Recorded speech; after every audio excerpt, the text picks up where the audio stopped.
The autumn of 1888 had settled upon London like a shroud, and I recall with particular vividness the evening of November the 15th, when the fog rolled up from the Thames with such density that the familiar streets of our great metropolis became as alien and treacherous as the moors of Dartmoor. From the windows of our sitting room at 221B Baker Street, the gas lamps appeared as mere smudges of yellow light, struggling vainly against the thick, choking mist that had transformed London into a city of phantoms. My friend Sherlock Holmes had been in one of his restless periods, a condition that invariably preceded either a case of exceptional interest or a descent into that peculiar melancholy which sometimes afflicted his singular mind.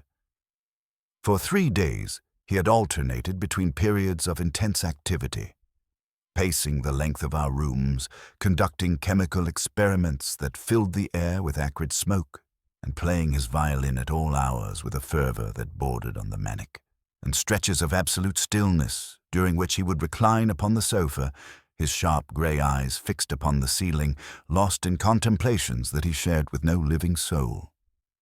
On this particular evening, he had been standing at the window for the better part of an hour, his tall, lean figure silhouetted against the feeble glow of the street lamps, his long fingers drumming a restless tattoo upon the window frame. I had learned, through years of association, to recognize the signs of a mind in search of stimulation, and I confessed that I had begun to worry about the effect of this prolonged inactivity upon his already delicate constitution. "The fog grows thicker," I observed, setting aside the evening paper which contained little beyond the usual accounts of political maneuvering and social scandal. "I doubt whether a cab could navigate Baker Street tonight, even with the most experienced driver." Holmes turned from the window, and I was struck by the peculiar intensity of his expression. His aquiline features, always sharp, seemed to have been honed to an even finer edge by whatever thoughts occupied his mind. "On the contrary, Watson," said he, "I suspect that this fog will prove to be the very highway by which our next case shall arrive at our door. There is something in the air tonight, something beyond the mere vapors of the Thames. Can you not feel it?" Before I could respond to this cryptic observation, we heard the sound of heavy footsteps upon the stairs, accompanied by Mrs. Hudson's voice, raised in what appeared to be gentle protest. A moment later, our landlady appeared at the door, her usually composed features betraying signs of considerable agitation. "I beg your pardon, Mr. Holmes," said she, wringing her hands in that peculiar manner she adopted when genuinely distressed, "but there is a gentleman below who insists upon seeing you immediately. I told him the hour was most irregular, but he appears to be in such a state of distress that I feared he might collapse upon the doorstep." Holmes's eyes lit up with that familiar gleam that indicated his immediate and complete attention. "By all means, Mrs. Hudson, show the gentleman up, and perhaps you might bring us some tea. I suspect our visitor will be in need of something warming." The man who entered our sitting room was clearly a member of the working classes, broad-shouldered and powerfully built, with the rough hands and weather-beaten complexion of one who labored in the open air. He wore a heavy wool coat that was damp with fog, and his cloth cap was clutched between fingers that trembled despite their obvious strength. Most striking of all was his expression, the wide-eyed, haunted look of a man who had witnessed something that challenged his very understanding of the natural world. "Mr. Holmes," he began, his voice rough with emotion and the accent of the East End, "I'm Thomas Hartwell, and I work the night shift at Smithfield Market. I've come because I don't know where else to turn. The police, they think I've been at the gin, but I swear to you on my mother's grave, I saw what I saw." Holmes gestured to the chair nearest the fire, his manner immediately assuming that gentle, encouraging tone he employed with witnesses in a state of distress. "Please, Mr. Hartwell, sit down and compose yourself. You are quite safe here, and I assure you that neither Dr. Watson nor I are inclined to dismiss a man's testimony merely because it challenges conventional understanding. Now tell us what has brought you out into this fearsome night." Hartwell sank into the offered chair, accepting the cup of tea that Mrs. Hudson provided with hands that shook so violently that the china rattled against the saucer. After several deep breaths and a generous swallow of the warming liquid, he began his extraordinary tale. It was just past midnight, sir, when I was making my rounds through the market. Part of my duties, you understand, is to check that all the stalls are properly secured and that no vagrants have taken shelter among the meat hooks. The fog was terrible thick, just as it is now, and I was carrying a bull's-eye lantern to light my way. He paused, his eyes taking on that distant look of one reliving a traumatic experience. I was passing by Ashby's butcher store when I heard it. A sound like nothing I've ever heard before. Part growl, part human cry, if you can imagine such a thing. I turned toward the sound, and that's when I saw him. Him? Holmes inquired softly, leaning forward with intense interest. Aye, sir, though whether it was truly a him in the proper sense I cannot say. It was crouched over someone in the shadows between the stalls. At first glance I thought it might be a large dog, for it was covered in coarse, dark hair and moved with an animal's fluid grace. But then it raised its head and looked at me, and I saw— He shuddered violently. I saw a face that was neither fully man nor fully beast, but something horrible caught between the two. I felt compelled to interject, my medical training asserting itself. Mr. Hartwell, the fog and poor light can play remarkable tricks upon the eye. Might you not have witnessed an attack by some large dog, perhaps a mastiff or— Doctor, Hartwell interrupted, his voice gaining strength from conviction. I've lived in Whitechapel all my life. I know every dog in the district, from the smallest terrier to the largest mastiff. This was no dog. He turned his gaze to Holmes, his eyes pleading for belief. It stood up, Mr. Holmes. Rose to its hind legs like a man, though it was hunched and twisted. And it was wearing clothes, or the remains of clothes. A gentleman's evening suit, torn and stained, hanging in tatters from its body. Holmes had been listening with the absolute stillness that characterized his moments of deepest concentration. Now he spoke, his voice carefully neutral. And the victim, Mr. Hartwell, what did you observe there? Poor old Jenkins, the night watchman, his throat— Hartwell could not continue for a moment. Torn out, sir, but here's the thing that sent me running, the thing that's had me walking the streets for hours, afraid to go home to my own bed. When this creature saw me watching, it didn't flee like any natural animal would.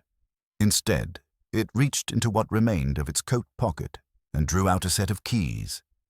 Keys, Mr. Holmes, unlocked the gate to the loading yard and walked out onto the street as calm as you please, locking the gate behind it. The room fell silent save for the gentle hiss of the gas jets and the distant sound of a hansom cab struggling through the fog-shrouded streets below. Holmes rose from his chair and moved to the fireplace, his hands clasped behind his back, his brow furrowed in thought. A creature that understands the mechanism of locks and possesses the forethought to secure its exit, he mused aloud. Most intriguing. Tell me, Mr. Hartwell, was this the first such incident of which you are aware? Oh, no, sir, Hartwell replied, his voice gaining confidence as he sensed Holmes's genuine interest. There have been 3 others in the past fortnight, all in Whitechapel.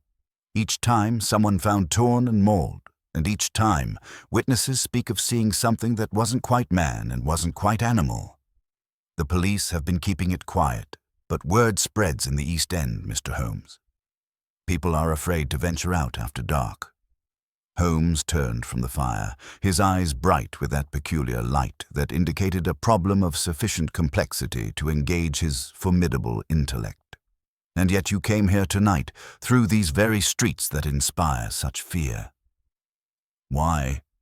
Because, Hartwell said simply, everyone knows that Sherlock Holmes can solve what others cannot. And because I saw something else, sir, something I haven't told the police because I knew they'd never believe it. And what was that? When the creature turned to look at me, just before it unlocked that gate, I saw its eyes clearly in the light of my lantern. They weren't the eyes of an animal, Mr. Holmes. They were human eyes, intelligent, aware, and filled with such pain and rage as I hope never to see again. Holmes exchanged a meaningful glance with me before returning his attention to our visitor. "Mr. Hartwell, you have done well to come here tonight. This matter is clearly one that requires immediate attention. I shall need to examine the scene of tonight's attack, and I shall want to speak with anyone else who claims to have witnessed these incidents." "You'll take the case then, sir?" Hartwell asked, hope dawning in his weathered features. "Indeed I shall," Holmes replied, already moving toward the coat rack where his ulster and deerstalker hung waiting. "Watson, your service revolver, if you please. The night is foul, and if Mr. Hartwell's account is accurate, we may find ourselves facing something rather more dangerous than the usual criminal." As I retrieved my Webley from its drawer, I could not suppress a shiver that had nothing to do with the cold fog pressing against our windows. Whatever stalked the streets of Whitechapel was clearly no ordinary malefactor, and I found myself wondering whether even Holmes's remarkable powers of deduction would prove sufficient to unravel a mystery that seemed to blur the very boundaries between the natural and the supernatural.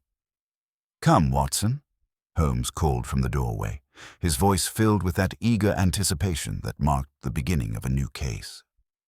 "The game is afoot, and I suspect that before this matter is resolved, we shall find ourselves confronting questions that challenge our most fundamental assumptions about the nature of man and beast." As we descended into the fog-shrouded streets of London, following Thomas Hartwell toward the scene of horror in Smithfield Market, I could not shake the feeling that we were embarking upon an investigation that would test not only Holmes's legendary skills, but the very limits of rational explanation itself. The journey through London's fog-shrouded streets to Smithfield Market proved to be one of the most unsettling experiences of my long association with Holmes. The thick vapors had transformed familiar thoroughfares into alien passages where our footsteps echoed from all directions and the occasional figure that emerged from the mist appeared more phantom than flesh. Hartwell led the way with his bull's-eye lantern, its beam cutting a narrow path through the murk, while Holmes followed with that peculiar intensity that characterized his approach to any investigation of genuine complexity. We encountered few souls during our journey. A constable on his rounds who touched his helmet respectfully upon recognizing Holmes, and a solitary hansom cab that materialized from the fog, like some ghost carriage before vanishing again into the gloom. The silence was oppressive, broken only by the muffled sound of our footfalls and the distant, mournful cry of a ship's horn from the Thames. As we approached the market, the distinctive odor began to penetrate even the dense fog, that peculiar combination of blood, sawdust, and cold flesh that characterized London's great provision centers. Inspector Lestrade emerged from the shadows as we entered, his sharp features drawn with fatigue and genuine concern. "Mr. Holmes," said he, extending his hand, "I might have known that Hartwell would find his way to Baker Street. I suppose he's filled your ears with fantastic tales of werewolves and monsters." "Mr. Hartwell has provided an account of what he witnessed," Holmes replied neutrally. "Whether his interpretation proves accurate remains to be determined. Now, if you would show me the body before it is moved, I should be most grateful." The scene that greeted us was indeed shocking, even to my experienced eye. The unfortunate Jenkins lay in a narrow passage between two stalls, his throat savagely torn and numerous lacerations marking his body. The wounds appeared to have been inflicted by something with claws rather than any conventional weapon, yet there was precision in certain cuts that suggested deliberate intent rather than mere animal fury. Holmes immediately dropped to his knees beside the body, producing his magnifying lens and beginning that minute examination that was his hallmark. "The attack came from the front," he observed, as evidenced by the defensive wounds upon the forearms. Jenkins faced his assailant and attempted to protect himself, but was quickly overwhelmed. I knelt to provide my medical assessment. The carotid artery is severed cleanly, which would have caused almost instantaneous death. However, the pattern of lacerations is most unusual. They resemble those inflicted by a large predatory animal, yet the angle and depth suggest considerable intelligence in their placement. Holmes had moved his attention to the ground, studying what appeared to be footprints in the sawdust and congealed blood. His examination was extraordinarily thorough, and I heard him give several soft exclamations of interest. "Most remarkable, Watson," he murmured. "Observe these impressions carefully. Here we have the clear outline of a boot. Size 11, I should estimate, with a distinctive wear pattern that suggests the wearer habitually walks upon his toes rather than placing his full weight upon the heel. Yet here, overlapping the same area, we have the impression of a bare foot, broader, with splayed toes, and driven more deeply into the blood-soaked ground." "Two different individuals," I suggested. "Or one individual under two different circumstances," Holmes replied cryptically. He produced a small envelope and carefully scraped several samples of coarse, dark hair that had caught upon the wooden planking of a nearby stall. "Note also the scratches here, made with considerable force, yet observe the height. They are positioned precisely where a man of average stature might place his hands if pressed against the wall." Moving to the gate that Hartwell had mentioned, Holmes examined the lock mechanism with particular care. "No scratches upon the brass, no signs of forcing. Our perpetrator possessed the proper key." He paused, extracting something minute with his tweezers, and wore clothing of considerable quality. He held up a tiny fragment of fabric that shimmered with a deep violet hue in the lantern light. "Silk, Watson. Not the rough wool one might expect in Smithfield, but fine tussa silk, dyed with what appears to be a mixture of indigo and cochineal. This is a fabric one encounters in Mayfair drawing rooms, not East End slaughterhouses." The implications were staggering. "You believe we are dealing with a gentleman?" "I believe we are dealing with someone who wishes us to think we are dealing with a beast," Holmes replied, his voice taking on that edge of excitement that indicated a problem worthy of his abilities. "Consider the evidence. A creature that uses keys, wears evening dress, steals selectively, taking a watch while leaving coins untouched, and leaves behind traces of expensive fabric and chemical substances." He turned to Lestrade, who had been listening with growing bewilderment. "Inspector, I shall require access to the files concerning the previous attacks, as well as a complete inventory of the victim's personal effects. There is a pattern here that extends far beyond random violence." As we prepared to depart, Holmes's expression grew thoughtful. "We are witnessing a performance, gentlemen, an elaborate charade designed to convince us that something supernatural stalks the streets of Whitechapel. The question is not what manner of creature we face, but why someone of evident education and means has chosen to masquerade as a monster." The fog seemed to press closer as we made our way back toward the street, and I could not shake the feeling that somewhere in the darkness, intelligent eyes were watching our every move. The grey light of dawn had scarcely begun to filter through the fog-shrouded windows of Baker Street when I discovered Holmes in our sitting room, surrounded by an array of chemical apparatus that had transformed our normally orderly quarters into something resembling an alchemist's laboratory. The air was thick with acrid vapors, and my friend's lean figure moved with that peculiar intensity that marked his most productive periods of investigation. "Ah, Watson," he said without looking up from the microscope, "your timing is impeccable. The evidence from Smithfield Market has yielded several fascinating revelations."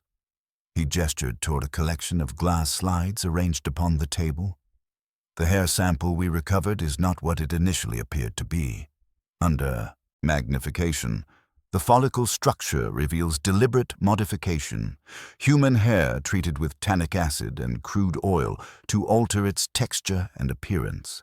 Someone has gone to considerable trouble to create a convincing biological forgery." I examined the slides with professional interest, noting the artificial coarsening of what were clearly human specimens. "The implications are staggering, Holmes. This suggests premeditation of the most elaborate sort." "Indeed," he replied, producing a small vial containing traces of the fabric we had discovered. "And this silk fragment has proven equally instructive. It contains not merely the expected London grime, but traces of laudanum mixed with an alkaloid compound that bears similarities to certain South American stimulants. The combination would produce effects of considerable violence, hysterical strength coupled with complete insensitivity to pain. Our discussion was interrupted by the familiar tread of Inspector Lestrade upon the stairs, followed by Mrs. Hudson's announcement of his arrival. The inspector appeared haggard, bearing a leather portfolio that he placed upon our table with evident relief. "The files you requested, Mr. Holmes," said he, settling into the chair nearest the fire. "4 victims in total, counting poor Jenkins. The pattern is more disturbing than we initially realized." Holmes spread the documents before us, his sharp eyes scanning the inventories of personal effects with methodical precision. "Most illuminating, Inspector. Observe the selectivity of our perpetrator's theft. From Pemberton, a pocket watch was taken while £3 remained untouched in his wallet. From Davies, a silver cigarette case vanished, but a sovereign in his waistcoat was ignored. Morrison lost his keys but retained a gold ring of considerably greater value. The pattern suggests someone seeking access rather than monetary gain," I observed. "Precisely, Watson. Our killer requires specific items, those that might provide entry, identification, or information. This is not random savagery, but calculated acquisition." Holmes moved to his map of London, marking each attack site with red ink. "Note also the geographical progression. Each incident occurs within an expanding radius, suggesting either territorial expansion or a systematic search for something not yet found." A soft knock interrupted our analysis, and Mrs. Hudson ushered in a woman of middle years, respectably dressed in mourning attire. Her composure was admirable, yet I could detect the tremor in her hands that spoke of recent grief barely held in check. "Mr. Holmes," she began, "I am Mrs. Eleanor Morrison. My son Thomas was the 3rd victim of this terrible creature. The police have been kind, but I fear they dismiss his death as the work of some escaped animal. I cannot accept such an explanation, for there are circumstances that trouble me greatly." Holmes offered her a chair, with that gentle courtesy he reserved for those genuinely suffering. "Please, Mrs. Morrison, tell us everything. No detail is insignificant." The woman composed herself before continuing. "Thomas was employed as valet to Lord Arthur Blackwood, a gentleman of considerable standing who maintains residences in both Belgrave Square and the country. For the past month, my son had been deeply concerned about his employer's nephew, a young man named Julian Blackwood, who had taken rooms in the family townhouse." "What nature of concerns?" Holmes inquired softly. "Julian had recently returned from some expedition to Eastern Europe, and according to Thomas, the young man's behavior had become most erratic. He kept irregular hours, conducted strange experiments in the cellar, and had acquired an extensive library of books on subjects that seemed most unwholesome for a gentleman of his education." Holmes leaned forward with sudden interest. "What subjects, precisely?" Mrs. Morrison hesitated, clearly uncomfortable. "Matters of transformation, Mr. Holmes. Ancient rituals, folklore concerning lycanthropy, and what Thomas described as the chemistry of change. My son believed that Julian was attempting some form of alteration upon himself. The silence that followed was profound." Holmes rose and moved to the window, his profile sharp against the grey morning light. "Mrs. Morrison, on the night of your son's death, had he mentioned any intention to remove evidence of these activities?" "He had spoken of taking certain papers to Scotland Yard, yes. He felt that Julian's experiments had progressed beyond mere eccentricity into something genuinely dangerous. But he never had the opportunity, Mr. Holmes. He was killed before he could act." After Mrs. Morrison departed, visibly shaken but somewhat comforted by Holmes's assurances of action, my friend turned to me with an expression that combined fascination with deep concern. "The pieces begin to form a pattern, Watson, yet I find myself increasingly suspicious of their neat arrangement. A mad young chemist, a collection of occult texts, experiments in transformation, it provides a rational explanation for seemingly supernatural events, yet it fits almost too perfectly. You suspect deception? Holmes moved to his chemical apparatus, absently adjusting the flame beneath a retort. I suspect that we are being led, my dear fellow. Someone wishes us to believe in Julian Blackwood's guilt, and they have been most careful to provide evidence supporting that conclusion. The question is whether Julian is truly the perpetrator or merely another victim of a more cunning mind. He turned back to the files, his fingers drumming that familiar rhythm upon the table's surface. We must examine the Blackwood residence immediately, Watson, but I warn you, keep your revolver close. In my experience, when the solution to a mystery presents itself so conveniently, the true danger often lies in an entirely different direction. As we prepared to venture into the fog-shrouded streets of London once more, I could not shake the feeling that we were approaching the heart of something far more complex and sinister than even Holmes's remarkable intellect had yet fully grasped. The werewolf of Whitechapel was revealing himself to be a creature of human cunning rather than supernatural origin, yet that knowledge brought little comfort as we set forth to confront whatever truth awaited us in the shadows of Belgrave Square.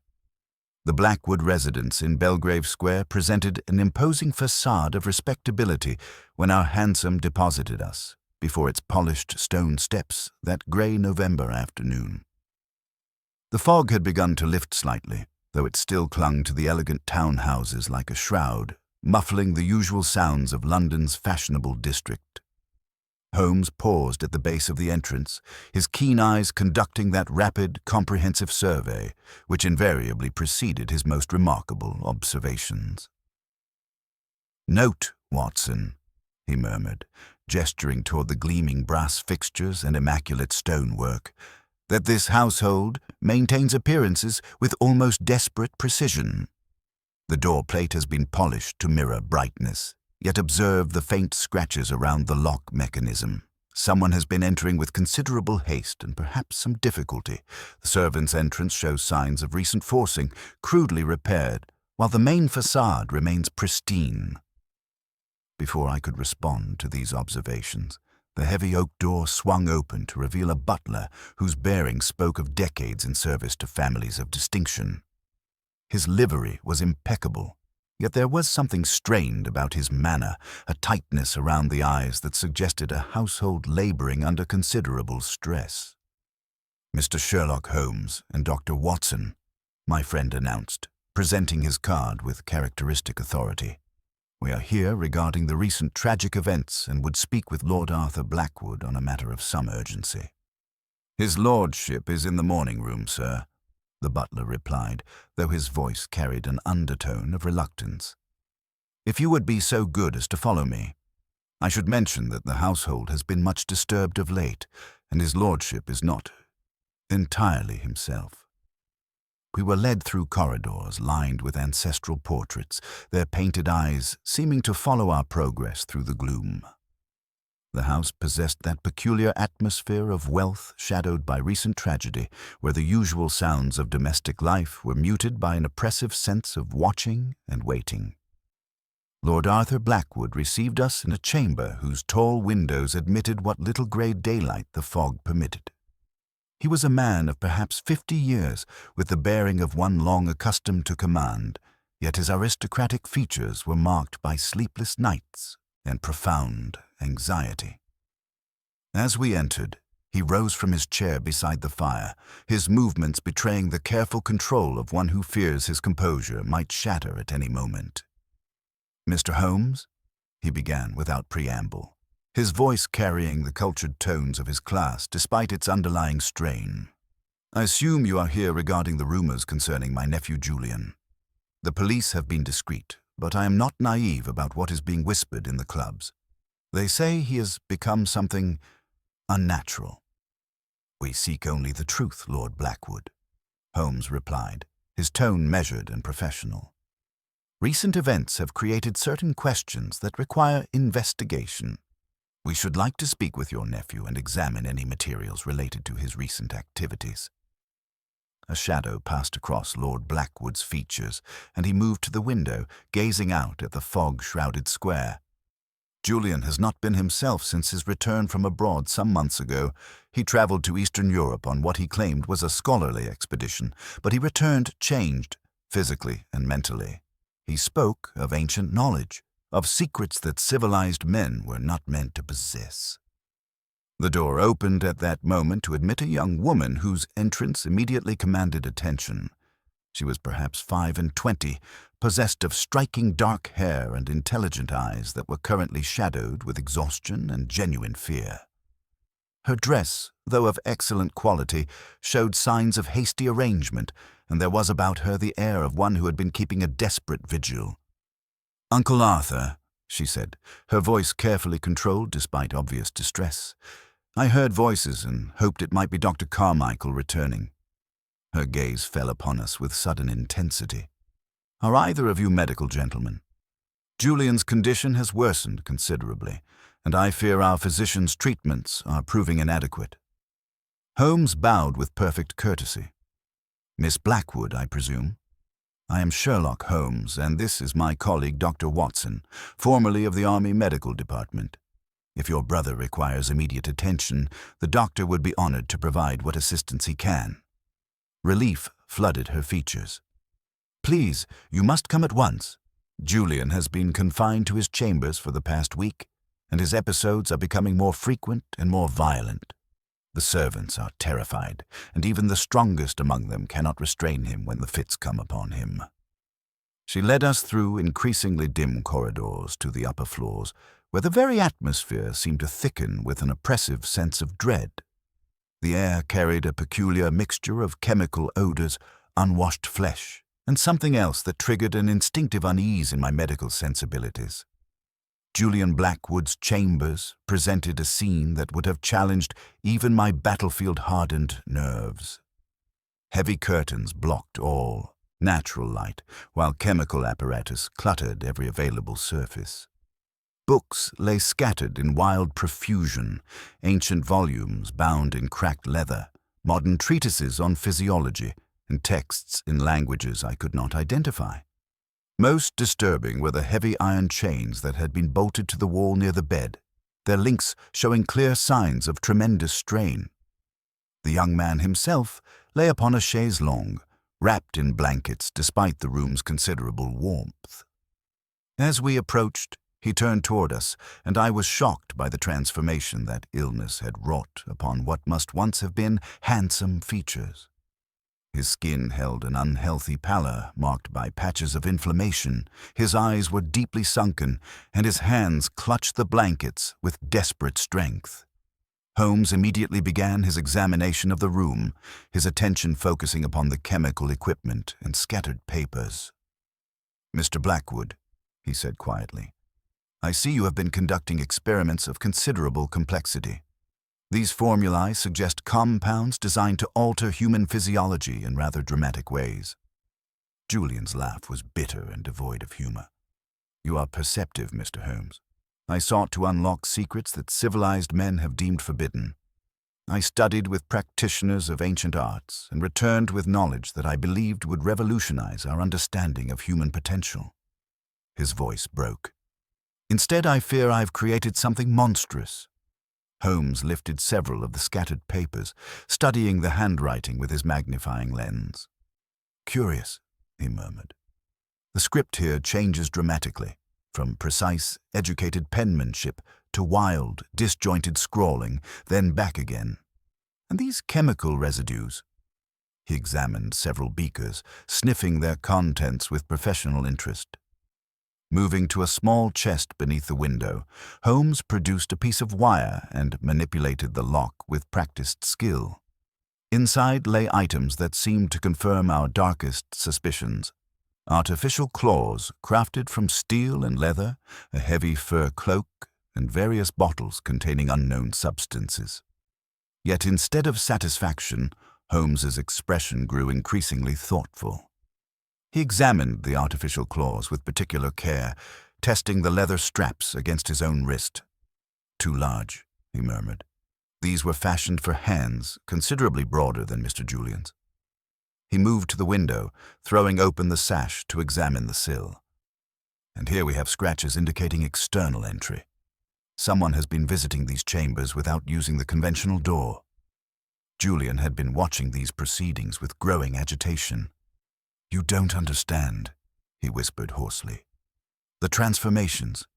When they come, I remember nothing. I wake to find my clothes torn and bloodied, with no memory of what I have done.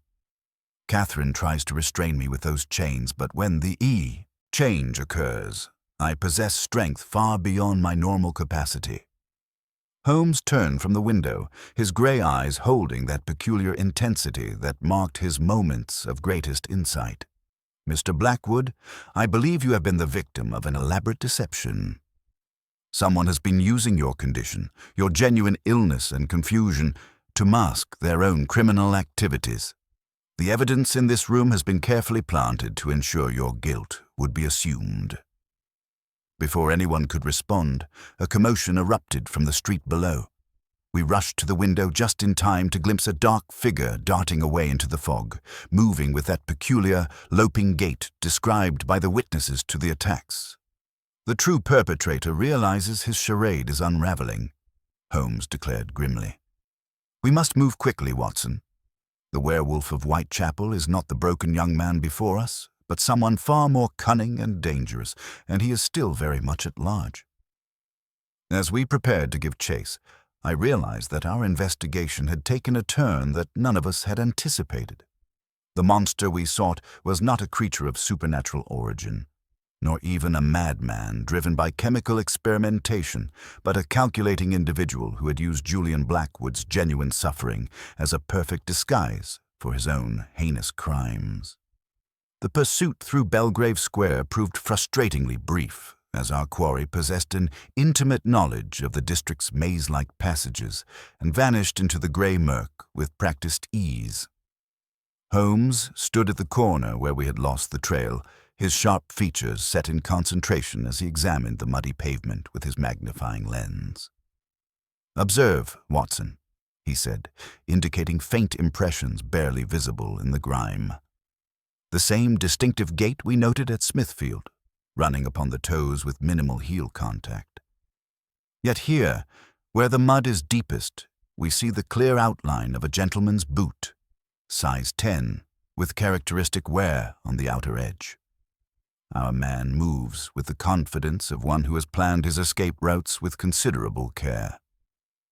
The fog had thickened with approaching evening, making further pursuit impossible. We returned to the Blackwood residence to find the household in considerable disarray. Holmes requested a private consultation with Miss Blackwood, and we withdrew to the library, where she settled into a chair with the weary grace of one carrying an impossible burden. "Miss Blackwood," Holmes began gently, "I must ask you to provide a complete account of your brother's condition since his return from abroad. I assure you that my purpose is to establish his innocence, not confirm suspicions of guilt." Catherine drew a deep breath before beginning. "Julian departed for the Carpathian region in March, studying folklore traditions for his anthropological research. When he returned in August, he seemed initially unchanged, but within a fortnight, the symptoms began, episodes of fever and delirium, accompanied by violent tremors and periods of amnesia. He would wake with no memory of the previous evening, finding his clothing torn and bloodied." "And when did the Whitechapel attacks begin?" Holmes inquired. 3 weeks ago. The first victim was found the morning after Julian experienced a particularly severe episode. When we discovered his evening clothes missing and later found them hidden in the garden, stained with blood, I feared the worst. Yet I could not believe my brother capable of such savagery." Holmes had been examining the library shelves with apparent casualness. "Because you knew him incapable of such actions, or because you suspected another explanation?" Catherine's composure wavered. "Both, Mr. Holmes. Julian is gentle by nature, but more than that, I began to notice inconsistencies. Items would be moved in his chambers when he was deeply sedated, His experimental notes showed evidence of tampering, pages removed, formulae altered. And on 2 occasions, I observed a figure leaving the house through the servants' entrance at hours when all staff were abed. Yet you said nothing to the authorities. What could I say? That someone was entering our home to frame my brother while conducting experiments upon him. Without proof, I would have been dismissed as hysterical. I hoped that by keeping Julian confined and under observation, I might prevent further attacks and gather evidence. Holmes returned to his chair, fingers steepled in characteristic thought. Miss Blackwood, I believe your brother has been the subject of a diabolical scheme. Someone with considerable knowledge of chemistry has been systematically poisoning him with compounds designed to produce symptoms mimicking lycanthropic transformation. The amnesia, violent episodes, physical changes, all can be induced through careful application of certain alkaloids. But why? Catherine asked, her voice breaking with strain. That is the question upon which this case hinges. The attacks appear almost secondary to the effort invested in establishing your brother's guilt. Someone requires Julian to be perceived as the werewolf of Whitechapel. A soft knock interrupted our discussion. The butler entered with a telegram. Holmes read the message with grim satisfaction. From Inspector Lestrade. A 4th body has been discovered in Spitalfields, killed in the same manner as the others. The time of death occurred within the past 2 hours, while your brother lay sedated under medical supervision and our own observation. This provides incontrovertible proof of Julian's innocence. Lord Arthur, who had entered during Holmes's announcement, sank into a chair with visible relief mingled with horror. Then Julian is not responsible. But who could have perpetrated such crimes while orchestrating this elaborate frame? Holmes rose, his expression assuming that look of fierce determination I recognized as the herald of decisive action. Someone with intimate knowledge of this household, access to Julian's chambers, and sufficient medical expertise to maintain the illusion of transformation. But more than that, someone who has been using these theatrical murders to mask crimes of an entirely different nature. He moved to the window, gazing into the thickening fog. Consider the victims, Watson. A night watchman who guarded imported goods, a clerk with access to secure facilities, a valet familiar with his master's routines. Each possessed something specific: keys, information, access.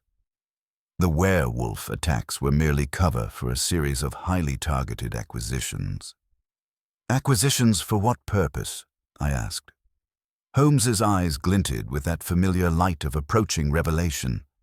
For a crime of such magnitude that it required months of preparation and the perfect scapegoat to ensure the investigation would focus on supernatural explanations rather than methodical theft.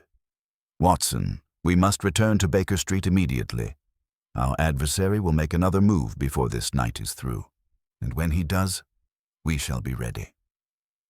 As we prepared to depart, I realized that the true werewolf of Whitechapel was about to be unmasked, not as a creature of supernatural origin, but as something far more dangerous, a calculating human mind willing to destroy an innocent man to achieve its criminal ends. The return journey to Baker Street through London's fog-shrouded arteries was conducted in that profound silence which invariably marked Holmes's periods of deepest mental activity. He sat rigid in the corner of our hansom, his sharp profile etched against the grey murk beyond the windows, his long fingers steepled beneath his chin in characteristic contemplation. I had learned through years of association to recognize these moments when his remarkable mind was assembling the scattered fragments of evidence into a coherent pattern, and I maintained my own silence until we reached the familiar sanctuary of our rooms. Upon our arrival, Holmes immediately spread the accumulated documents across our sitting-room table, arranging them with that methodical precision which characterized his approach to the most complex investigations. The victim reports, witness statements, and evidence samples formed an intricate mosaic whose significance remained obscure to my less practiced eye, yet I could sense the excitement building beneath my friend's composed exterior. "The pattern emerges, Watson," he announced after nearly an hour of intense study, his gray eyes bright with that peculiar light which marked the approach of revelation. "Our victims were not selected randomly, nor were they chosen merely to perpetuate the werewolf mythology. Observe their employment records with greater care." He thrust a series of documents into my hands, his finger tracing connections that had previously escaped my notice. Jenkins possessed master keys to the secure warehouses at Smithfield, where valuable imports are stored pending customs clearance. Davies worked as a night clerk at Pemberton and Associates, a firm that handles documentation for high-value shipments from Eastern Europe. Morrison, as Lord Blackwood's valet, had access not only to his master's personal safe but to correspondence regarding recent archaeological acquisitions. The implications began to crystallize in my mind. "You suggest these murders were committed to obtain specific access credentials?" "Precisely. The theatrical savagery, the carefully cultivated werewolf legend, the systematic poisoning of Julian Blackwood, all elements of an elaborate scheme designed to mask a series of highly targeted thefts.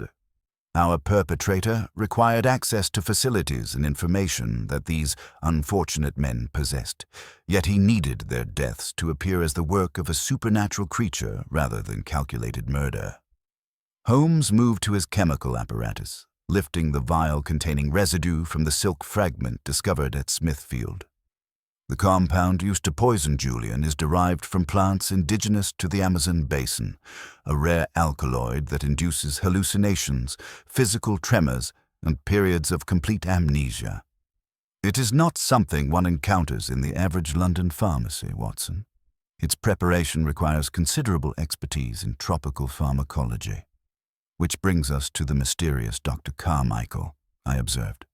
"Indeed, the physician whom Miss Blackwood mentioned, but whom we have never encountered, despite the severity of his patient's condition."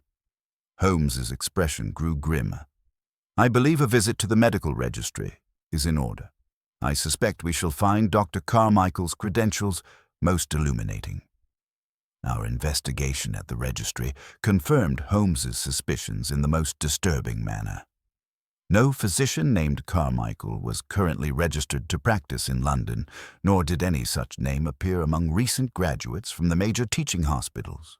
However, a search of older records revealed a Dr. Silas Carmichael, who had been struck from the register a decade prior for conducting unauthorized experiments with exotic compounds upon asylum patients.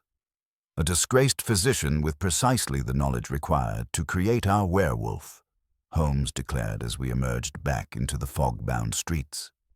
Carmichael insinuated himself into the Blackwood household, recognizing Julian's vulnerable state following his return from the Carpathian expedition. He began administering the alkaloid systematically, creating symptoms that would convince everyone, including Julian himself, that some supernatural transformation was occurring.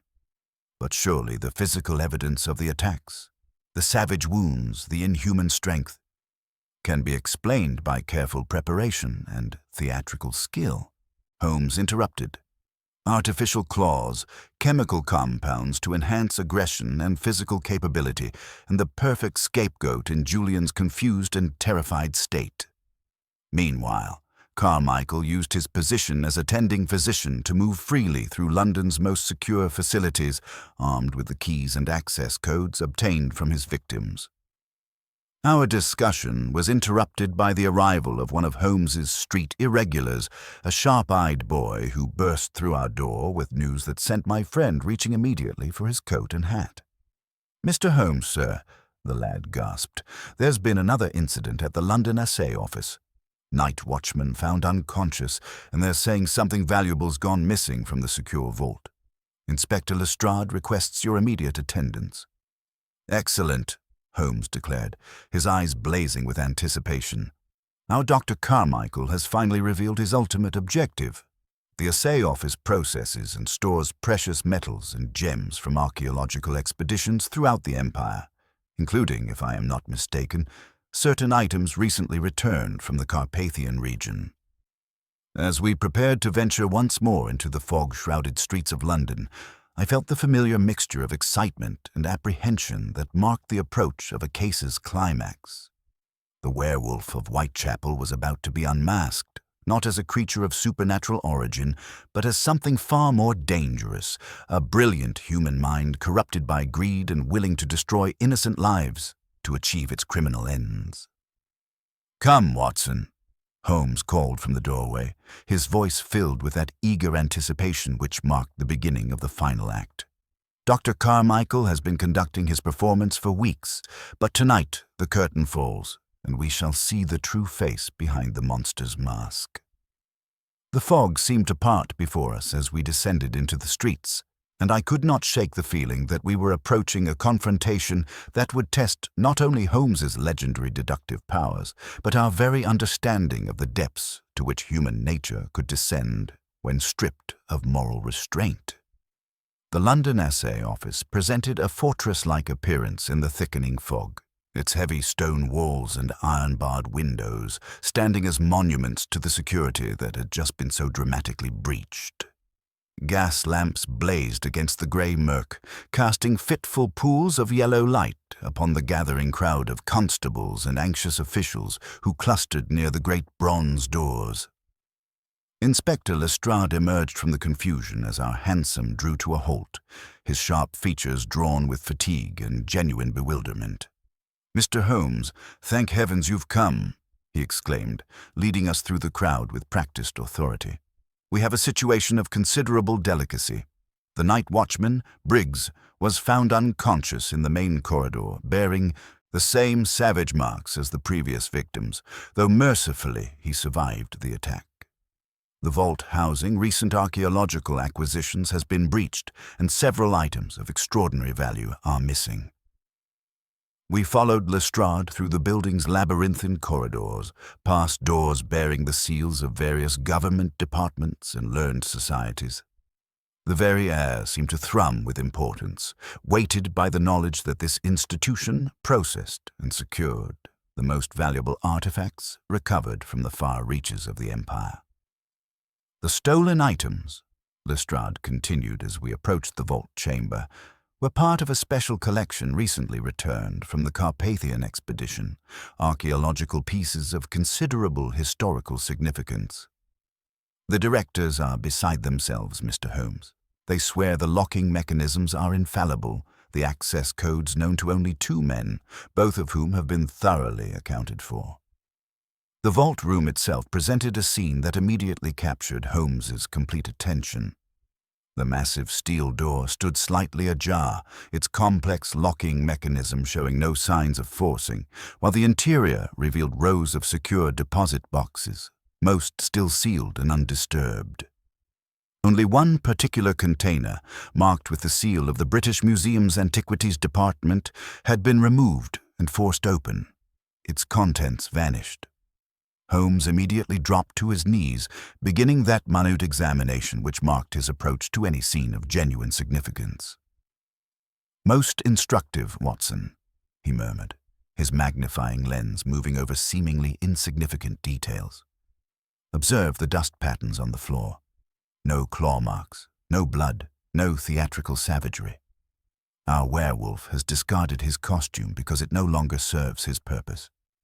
He has achieved his true objective." Moving to the vault door, Holmes examined the combination mechanism with particular care. "Traces of graphite powder," he announced, applied to reveal the sequence of numbers used.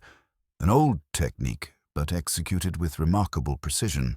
And here, on the handle, that familiar chemical residue we discovered on the silk fragment at Smithfield. Our perpetrator was pressed for time, but his hands remained steady throughout the operation." I knelt beside the injured watchman who lay upon a makeshift pallet with his throat bandaged and his eyes wide with remembered terror. "He came at me from the shadows," Briggs whispered hoarsely when I had assured myself his wounds were superficial.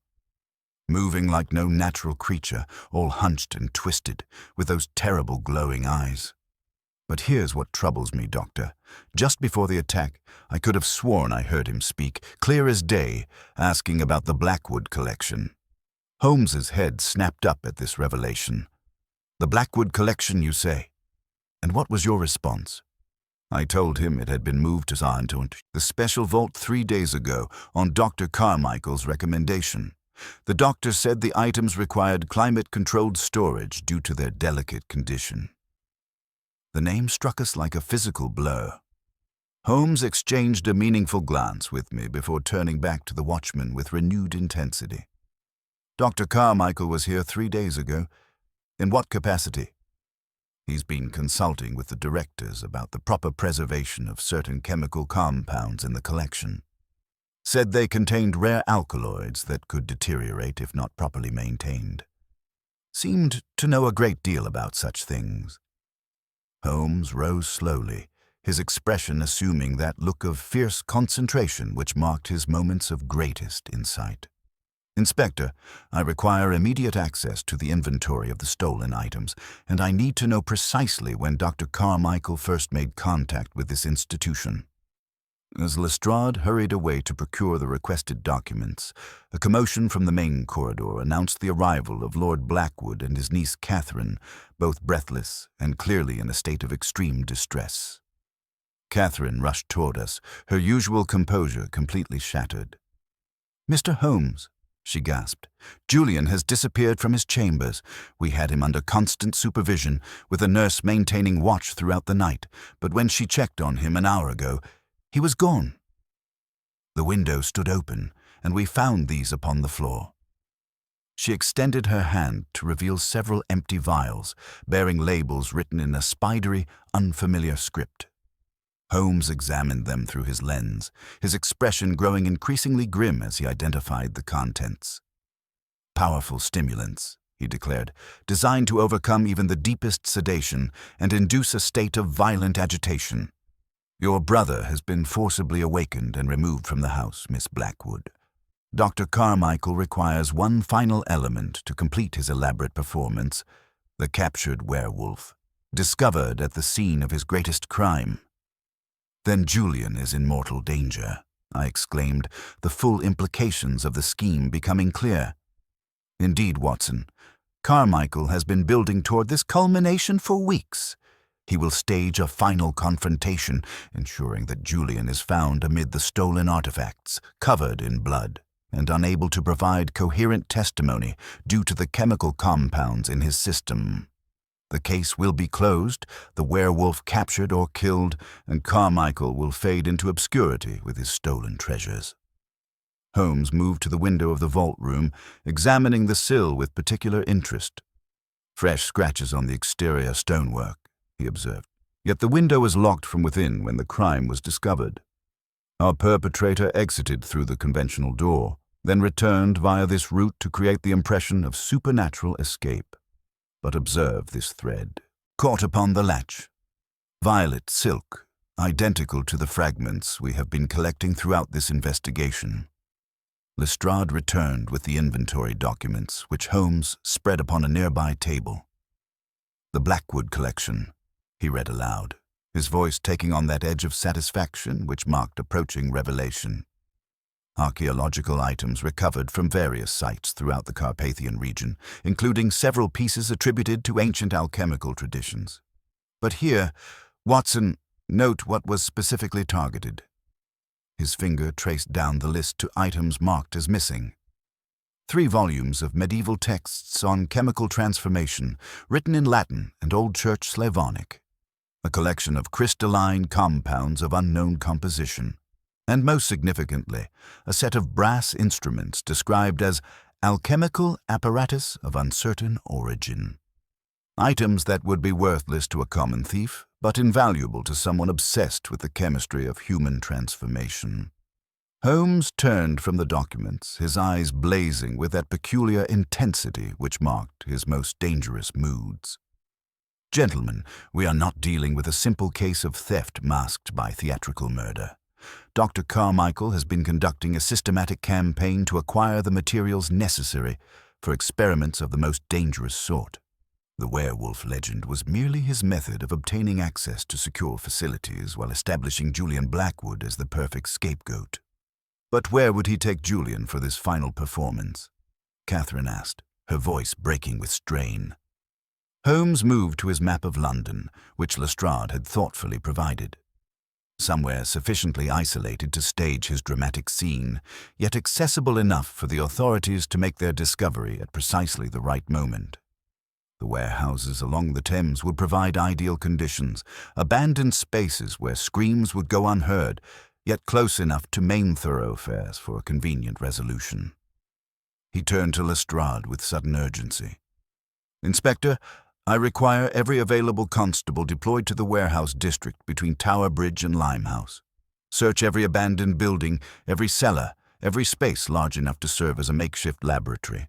And Watson," his voice took on that tone which brooked no argument, "bring your service revolver and ensure it is fully loaded.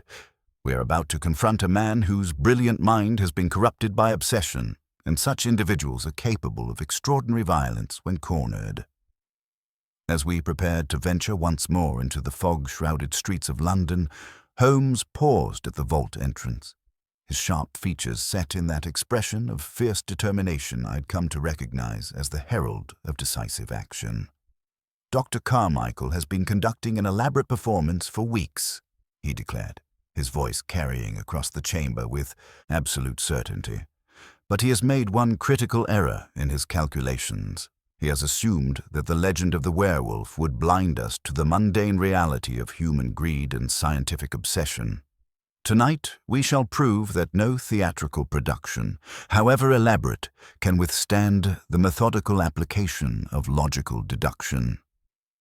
The fog seemed to part before us as we descended into the streets, and I could not shake the feeling that we were approaching a confrontation that would test not only Holmes's legendary powers of reasoning, but our very understanding of the length to which a brilliant mind could go when stripped of moral restraint.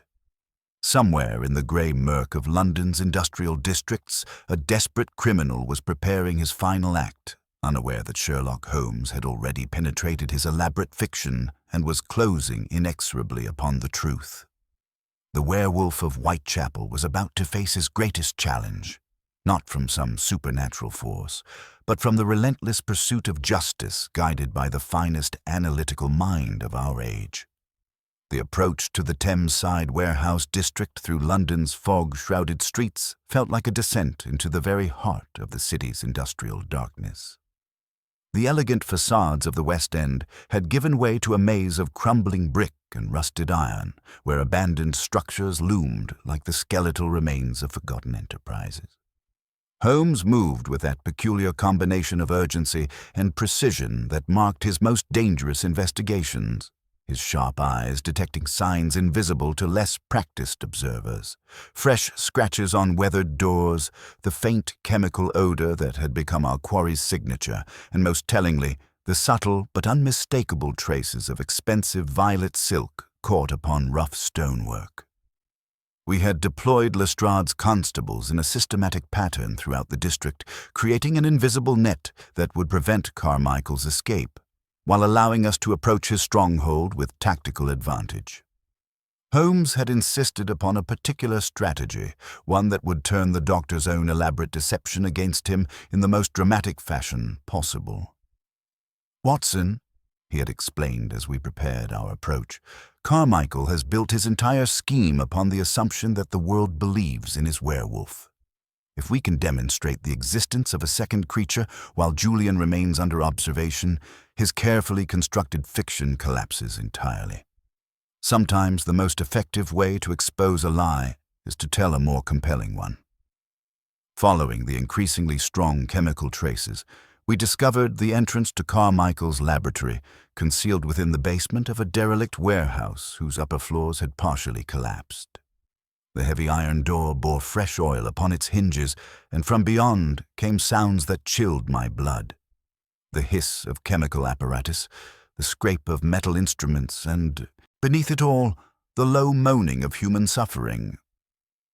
Holmes paused at the threshold, his expression assuming that look of fierce determination I had learned to associate with moments of supreme danger. "The performance begins now, Watson. Give me precisely 3 minutes, then make your entrance. Remember, your primary objective is Julian's survival, not Carmichael's capture." The scene that greeted me when I descended into the subterranean chamber would haunt my dreams for years to come. Carmichael had transformed the space into a grotesque parody of a scientific laboratory, complete with bubbling retorts, crystallization apparatus, and shelves lined with volumes of forbidden knowledge. At the center of this hellish arrangement, Julian Blackwood lay strapped to a heavy wooden table, his body convulsing as unknown compounds coursed through his veins, while his eyes rolled with chemically induced terror. Standing over his victim with the calm precision of a natural philosopher conducting routine experiments was Dr. Silas Carmichael himself. He was a man of unremarkable appearance, whose very ordinariness explained his ability to move undetected through London's streets, yet his eyes burned with the fanatical intensity of one whose brilliant intellect had been corrupted by obsession. "Dr. Carmichael," I announced, stepping into the lamplight with my revolver trained upon his chest. "Your theatrical performance has concluded. Step away from your patient and surrender yourself to justice." The doctor turned with measured deliberation, regarding me with clinical curiosity rather than fear. "Ah, Dr. Watson, I confess I'd hoped to meet the celebrated Sherlock Holmes himself, but one cannot arrange everything according to preference. You arrive at a most opportune moment. I'm about to administer the final compound that will complete young Blackwood's transformation into the creature London fears." "The only creature here," I replied steadily, "is the human monster who has murdered innocent men and destroyed a young man's mind in pursuit of impossible knowledge." Carmichael's laugh echoed off the stone walls with chilling resonance. "Impossible. You speak like the narrow-minded fools who dismissed my research. The ancient texts I acquired contained formulae for human enhancement that modern science has forgotten. Julian brought back the keys from his Carpathian expedition, but lacked the courage to use them properly. I merely provided the necessary encouragement." As he spoke, his fingers moved slowly toward a syringe filled with dark fluid, clearly intending to complete his grisly work despite my presence. I shifted my aim, but at that moment, a sound unlike anything I had ever heard split the air. A long, reverberating howl that seemed to rise from the very foundations of the building, echoing through the chamber with supernatural resonance. For the first time, genuine fear flickered across Carmichael's composed features. "Impossible," he whispered, his scientific certainty cracking like thin ice. "The subject is here. He cannot be." The rear entrance burst open with tremendous force, and a figure hurled itself into the lamplight, a gaunt form clad in tattered violet evening dress, moving with the fluid, predatory grace described by every witness to the werewolf attacks. The creature's face remained shadowed, but its posture and movements perfectly reproduced the legend Carmichael had so carefully cultivated. "You created the monster, Doctor," came Holmes's voice from behind the theatrical mask, distorted but unmistakably his own. "Now face what you have wrought." Carmichael recoiled in genuine terror, his carefully maintained composure shattering as his own creation turned against him. In that moment of confusion, I struck, knocking the syringe from his grasp and placing him under arrest. The werewolf of Whitechapel had finally been unmasked, not as a creature of supernatural origin, but as something far more disturbing. A brilliant human mind, corrupted by the pursuit of forbidden knowledge and willing to destroy innocent lives in service of scientific delusion. As Lestrade's constables secured the scene and I began treating Julian's condition, Holmes removed his theatrical disguise and surveyed the laboratory with that expression of thoughtful satisfaction which marked the successful conclusion of a complex case. The fog seemed less oppressive as we prepared to emerge from the subterranean darkness, carrying the truth that would finally lay the legend of the werewolf to rest. The hours following our confrontation with Dr. Carmichael passed in a controlled symphony of official procedure and medical urgency. As Lestrade's constables secured the grotesque laboratory and catalogued its contents, my immediate attention remained fixed upon Julian Blackwood, whose condition represented the most pressing concern amid the chaos of resolution. The young man lay where we had found him, his body racked by violent tremors as unknown compounds coursed through his system, his dilated eyes reflecting the chemical storms raging within his tortured mind. Medical crisis and treatment. "Holmes," I called urgently, examining the array of syringes and vials scattered across Carmichael's workbench. "I must know precisely what compounds have been administered and in what sequence. Without that information, any treatment I attempt could prove more harmful than beneficial." My friend moved with characteristic precision through the laboratory's hellish inventory, his sharp eyes cataloging the labeled bottles and detailed notes that revealed the systematic nature of Carmichael's poisoning campaign. "Primarily alkaloid compounds derived from Amazonian flora," he announced, his voice carrying the clinical detachment that marked his most analytical moments. "Hallucinogens combined with powerful stimulants designed to produce, the physical symptoms of lycanthropic transformation while ensuring complete amnesia regarding the episodes." He lifted a particular vial with evident satisfaction. "And here, Watson, this appears to be Carmichael's antidote, prepared in advance should his experiments require reversal. The formula suggests a combination of belladonna derivatives and alkaline salts, precisely calibrated to counteract the specific compounds he's been administering." With careful precision, I prepared and administered the antidote, monitoring Julian's vital signs as the violent convulsions gradually subsided into exhausted unconsciousness. The young man's pulse remained dangerously elevated, but I could detect the beginning of recovery as his breathing deepened and the terrible rigidity left his muscles. The interrogation. While I tended to the victim, Holmes turned his attention to the perpetrator. Dr. Silas Carmichael sat bound to a heavy wooden chair, flanked by two of Lestrade's most reliable constables, his earlier composure replaced by the brittle defiance of a man whose life's work had crumbled before his eyes. Yet even in defeat, his intelligent features retained that clinical curiosity which had marked his approach to human suffering. "Dr. Carmichael," Holmes began, his tone carrying the authority of absolute certainty, "your performance has concluded, and the audience has seen through your elaborate deception. Perhaps you would care to explain why a man of your evident education chose to become a theatrical murderer." Carmichael's laugh echoed through the stone chamber with chilling resonance. "Theatrical? You understand nothing of what I sought to accomplish, Mr. Holmes. The boundaries between man and beast, between the possible and the impossible, these are arbitrary lines drawn by minds too timid to explore the true potential of human transformation."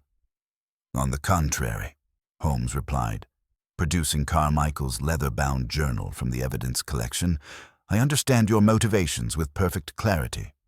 You wish to acquire the alchemical texts and compounds recovered by Julian's Carpathian expedition, but they were destined for the British Museum's most secure collections. You required both time and concealment to study the materials and conduct your experiments." Holmes opened the journal, revealing pages of meticulous notes that documented every aspect of the criminal scheme. "You insinuated yourself into the Blackwood household as a medical consultant, recognizing Julian's weakened condition following his return from abroad.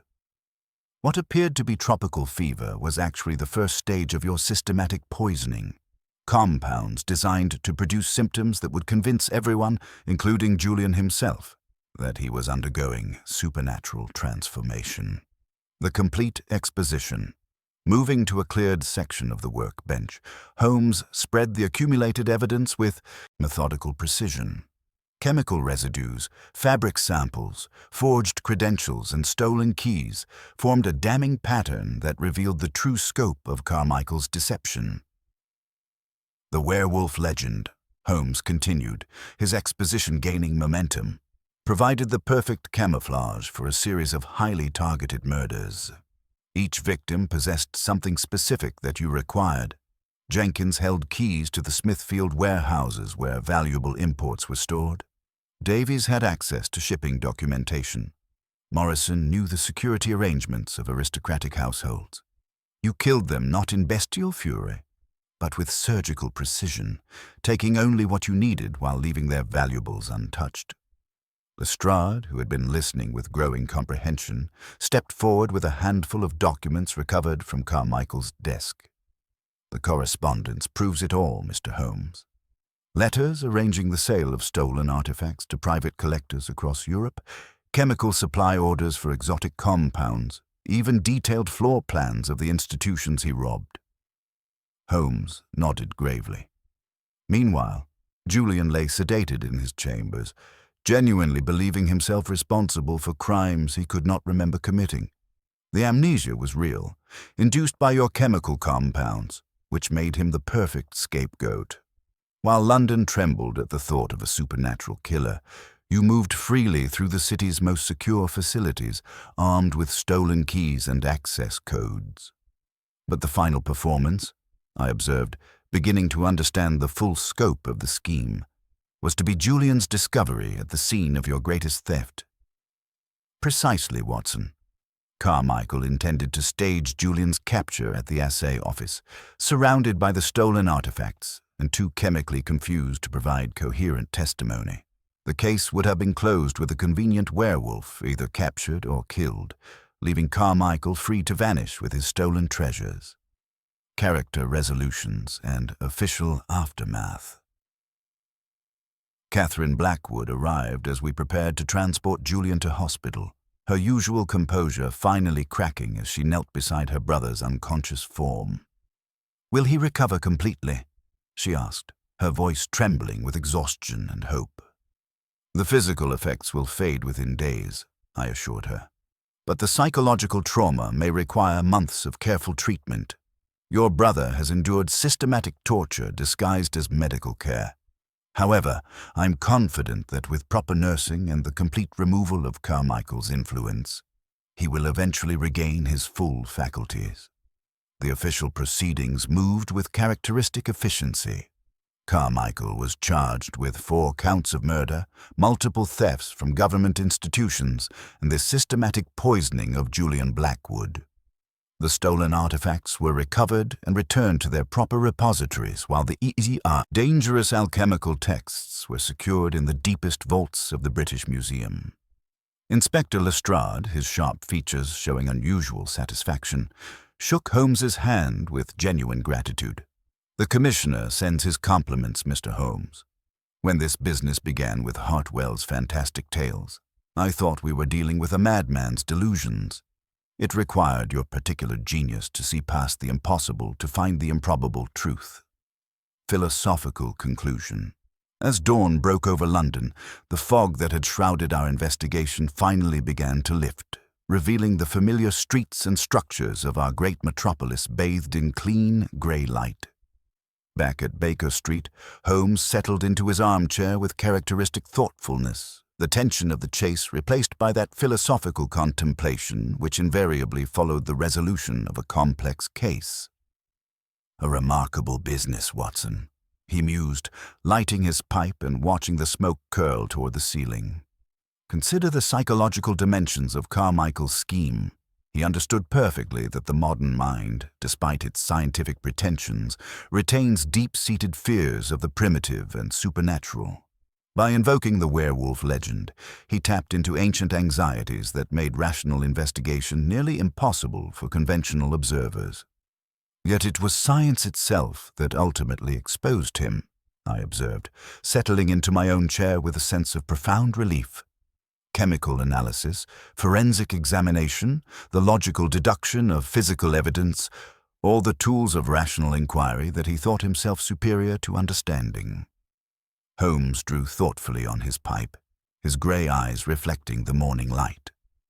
Carmichael's fatal error was his arrogance, Watson. He believed his intellect superior to all others, assuming that his theatrical presentation would blind us to the mundane reality of his crimes. He forgot that true scientific inquiry requires humility, the willingness to observe facts without prejudice, even when they contradict our preferred theories. The case files lay closed upon our table, but the larger questions raised by our investigation would linger long after the official proceedings concluded. In seeking to transcend the boundaries of human nature, Carmichael had instead revealed the darkest potentials of human ambition unchecked by moral restraint. The werewolf has been banished to the realm of fiction where it belongs, Holmes said softly, taking up his violin as evening approached. But remember this lesson, my dear fellow. Whenever society cries, "Monster," look always for the man standing in the shadows. For it is there, in the corruption of human intelligence and ambition, that the true beasts are found. As the melancholic notes of his violin filled our sitting room, I reflected upon the case we had just concluded. The werewolf of Whitechapel had proven to be neither supernatural creature nor victim of mystical transformation, but something perhaps more disturbing, a brilliant human mind that had chosen to embrace monstrosity in pursuit of forbidden knowledge. The fog had lifted from London streets, but the shadows of human nature would always remain, waiting for the next case to summon Sherlock Holmes from the comfort of Baker Street into the endless mystery of criminal minds. The yellow fog that had shrouded London during those dark November days gradually gave way to the crisp, cleansing snows of December, transforming the metropolis from a place of shadowed menace into a landscape of stark clarity. The transformation seemed symbolic of our investigation's resolution. What had appeared supernatural and inexplicable now stood revealed in the harsh light of rational inquiry as merely human evil disguised by elaborate theatricality. The trial and final justice. The trial of Dr. Silas Carmichael at the Old Bailey proved to be one of the most sensational proceedings London had witnessed in recent memory.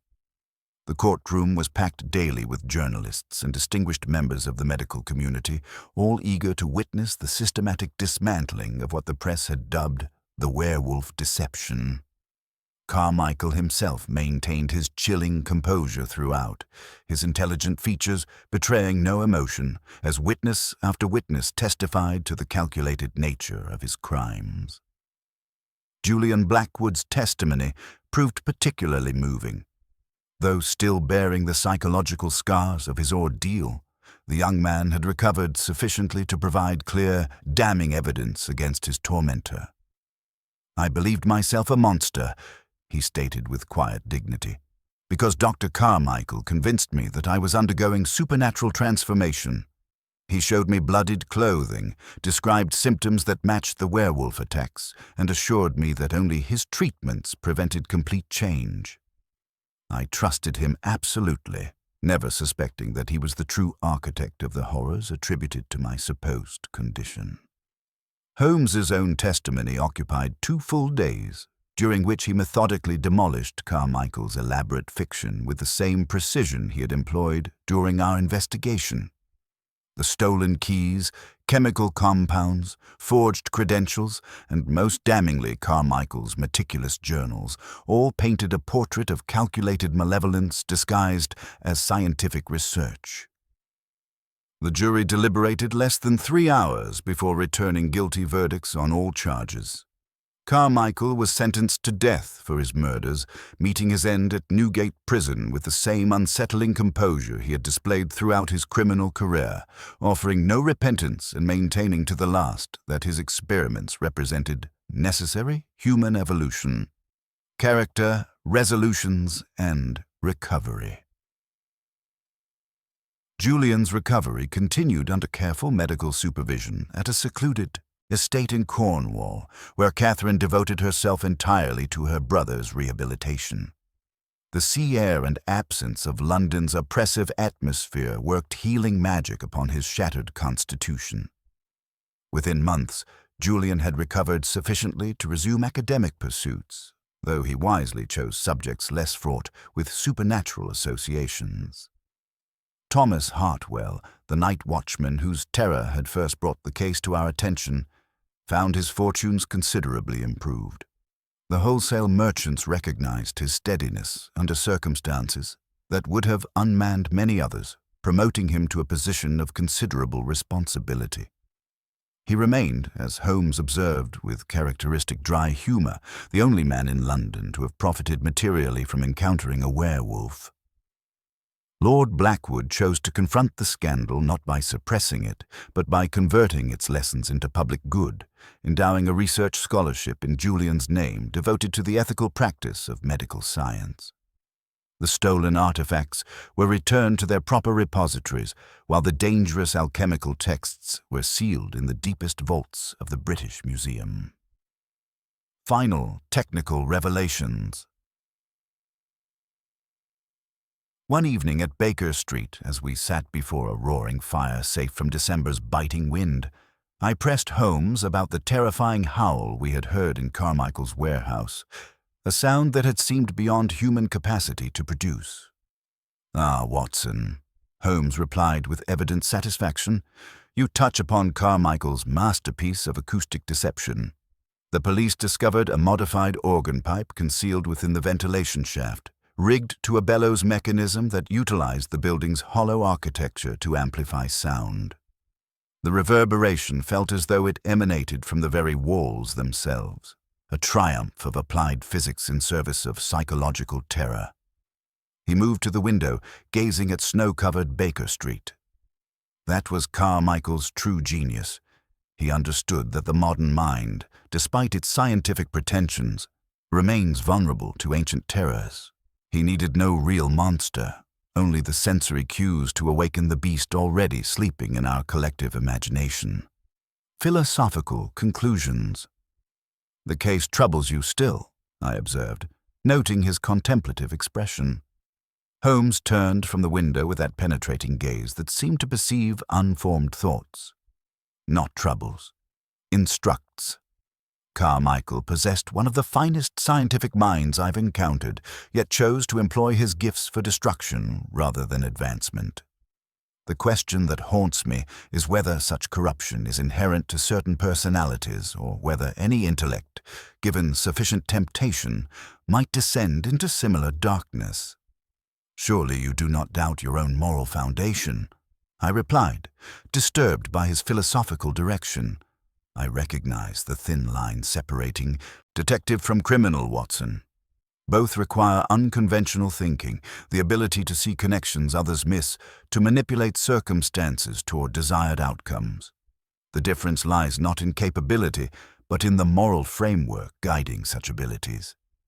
He took up his violin with characteristic tenderness. Carmichael created a monster to disguise his crimes, but in doing so became the very thing he pretended to be, a creature operating outside civilized behavior's boundaries. The werewolf legend was merely his chosen mask, but the true transformation occurred within his character when he decided intellectual pursuits justified destroying innocent lives. As the haunting strains of his Stradivarius filled our sitting room, weaving melodies that banished the case's lingering shadows, I reflected that Holmes had once again stripped evil's mask to reveal the mundane human sin beneath supernatural terror. The fog had lifted from London's streets, the werewolf stood revealed as merely human after all, and justice had been served according to law's established forms.